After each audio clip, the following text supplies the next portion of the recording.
Salam damai Tuhan kita Yesus Kristus selalu menyertai kita, saudara-saudari yang dikasihi Tuhan. Kita berjumpa kembali dalam renungan santapan jiwaku dan kita memasuki hari Minggu biasa pekan yang ke-31 di tahun B. Dan kita bersyukur bahwa kita semua masih diberikan kesehatan jiwa dan raga, dan semoga berkat Tuhan selalu berlimpah dalam hidup kita dan teristimewa dalam keluarga kita masing-masing. Hari ini gereja mengundang kita untuk merenungkan firman Tuhan yang akan kita dengar dari Injil Markus bab 12 ayat 28 sampai 34. Saya mengundang kita semua untuk bersama-sama mendengarkan firman Tuhan. Inilah Injil suci menurut Markus. Lalu seorang ahli Taurat yang mendengar Yesus dan orang-orang Saduki bersoal jawab dan tahu bahwa Yesus memberi jawab yang tepat kepada orang-orang itu, datang kepadanya dan bertanya, "Hukum manakah yang paling utama?" Jawab Yesus, "Hukum yang terutama ialah, dengarlah hai orang Israel, Tuhan Allah kita, Tuhan itu esa. Kasihilah Tuhan Allahmu dengan segenap hatimu, dan dengan segenap jiwamu, dan dengan segenap akal budimu, dan dengan segenap kekuatanmu. Dan hukum yang kedua ialah, kasihilah sesamamu manusia seperti dirimu sendiri. Tidak ada hukum lain yang lebih utama daripada kedua hukum ini." Lalu kata ahli Taurat itu kepada Yesus, "Tepat sekali Guru, benar katamu itu, bahwa Dia esa dan bahwa tidak ada yang lain kecuali Dia.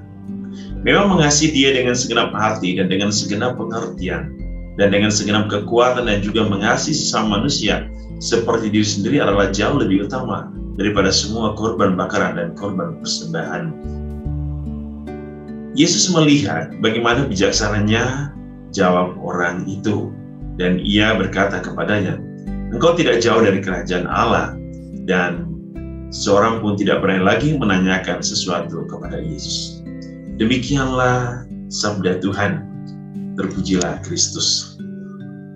Saudara-saudari yang dikasihi Tuhan, sangat menarik bahwa hari ini Yesus berbicara tentang hukum kasih. Bahwa hukum yang terutama dan pertama di dalam kehidupan manusia adalah hukum kasih. Dan kasih itu dibagi lagi menjadi dua, yaitu kasih kepada Allah dan juga kasih kepada sesama. Dan ada satu tuntutan yang mau disampaikan oleh Yesus kepada kita hari ini. Yang pertama, Dia menuntut kita untuk menerima hukum ini sebagai satu dasar hidup kita. Kalau kita sudah menerima hukum ini, lalu selanjutnya, bagaimana kita mewujudkan hukum itu di dalam kehidupan kita? Nah, bagaimana kita untuk mewujudkan hukum itu? Yang mengatakan pertama-tama, kasihilah Allah. Nah, bagaimana untuk bisa mengasihi Allah? Bahwa untuk memahami kebenaran Allah, Yesus mengingatkan kita untuk mendengarkan. Pertama-tama, mendengarkan.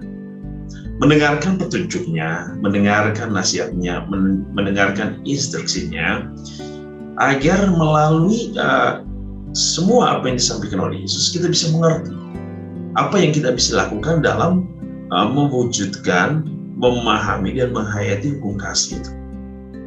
Kalau kita sudah pada proses pendengaran yang baik, kita bisa mencerna itu dengan baik. Lalu selanjutnya, hukum kasih itu pertama-tama ditujukan kepada Allah. Yesus mengatakan, kalau kita ingin mengasihi Allah, kita harus mengasihi dengan sepenuh hati, dengan sepenuh jiwa, dengan sepenuh akal budi dan kekuatan, yang berarti ada kesempurnaan, keutuhan, yang tidak bisa dipisah-pisahkan, yang tidak bisa dipecah-pecahkan, yang tidak bisa digantikan oleh apapun. Mencintai Allah dengan sungguh berarti kita dengan setia dan taat untuk memberikan hidup kita secara total kepadanya. Nah, konsekuensinya dari mencintai Allah sepenuh hati, maka kita bisa memahami cinta yang sejati dalam diri sesama. Sebab Yesus mengatakan, bagaimana mungkin engkau mengatakan aku mencintai, aku mengasihi Allah, tapi engkau membenci saudaramu? Sehingga untuk bisa memahami, untuk bisa mengasihi orang lain, untuk bisa menghormati orang lain, untuk bisa mencintai orang lain dengan sepenuh hati, kita harus mulai dari pemahaman kita dengan cinta Allah. Kalau kita sudah bisa mengasihi Allah dengan sepenuh hati, kita bisa mengasihi sesama juga dengan sepenuh hati. Dan tentu untuk memahami ini, kita juga harus punya dasar. Dasar adalah dasar iman. Karena orang beriman adalah orang yang memahami kebenaran Allah.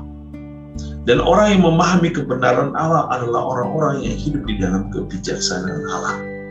Dan orang-orang yang hidup di dalam kebijaksanaan Allah adalah orang-orang yang mampu hidup menuruti setiap firman, setiap kehendak Allah. Saudara-saudari, tentu dalam hubungan kita dengan sesama setiap hari, banyak hal yang kita bisa wujud nyatakan untuk mengasihi Allah dalam diri sesama, ya. Dalam diri orang-orang yang membutuhkan, dalam diri orang-orang yang susah, dalam diri orang-orang yang sangat merindukan uluran tangan kita, uluran kasih sayang kita, dan kehadiran kita di dalam hidup. Banyak orang yang saat ini sedang menanti, sedang mengantri perhatian kita, kasih sayang kita. Di sini kita diundang, di sini kita dihadirkan. Mampukah kita untuk melangkahkan kaki kita, untuk menyentuh hati, perasaan, dan jiwa mereka, untuk membuat raga mereka menjadi kuat?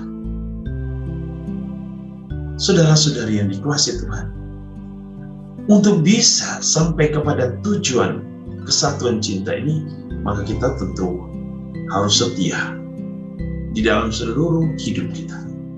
Dan kesetiaan itu membutuhkan pengorbanan. Dan pengorbanan membutuhkan perjuangan untuk mendapatkan cinta yang sejati. Ya. Tidak ada cinta yang didapatkan tanpa perjuangan dan pengorbanan. Oleh karena itu, saudara-saudari, mari dalam hidup kita tetaplah berjalan di dalam terang iman kasih Allah, hidup di dalam iman yang benar, dan tentu kita selalu mengarahkan hidup kita kepada kebenaran ilahi Allah dan membiarkan kekuatan ilahinya hidup di dalam diri kita. Tuhan Yesus mengasihi kita dan memberkati kita dalam seluruh hidup dan karya kita. Dalam nama Bapa dan Putra dan Roh Kudus. Amin.